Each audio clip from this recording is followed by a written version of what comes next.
వెళ్ళిపోతుంటే నా కభాలన కాళ్ళ మీద పడి ఒకే ఒక్క క్షణం మీతో మాట్లాడచ్చా అన్నాడు. నాకు అతని ముఖం చూసి అతను ఏదో చాలా ఉత్కంఠతో ఉన్నాడని, ఏం కావాలన్నాను. మీరు చెప్పినంత నమ్మకంతో నిలబడితే వెంకటేశ్వరుడు పిలుస్తాడా దర్శనానికి అన్నాడు. నేను హామీ, ఖచ్చితంగా పిలుస్తాడన్నాడు. నేను మీరు చెప్పినట్టు బతికి చూస్తానన్నాడు. అతను ఒక 6-7 నెలలు పరమ ధార్మికంగా చక్కటి జీవనం చేశాడు. అతనికి తెలిసినట్టు తెలిసిండి వెంకటాచలం కొండ మీదకి వచ్చాడు. అతను వచ్చినట్లు నాకు తెలియదు.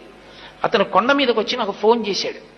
ఏమని ఫోన్ చేశాడంటే, నేను కొండ మీదకి వచ్చాను, మహాలఘు దర్శనం జరుగుతోంది, నిన్ను నమ్మి ధర్మాన్ని పట్టుకున్నాను. గురువుగారు చెప్పారు ధర్మం పట్టుకుంటే నువ్వు దగ్గరికి తీసుకుంటా ఉన్నారు.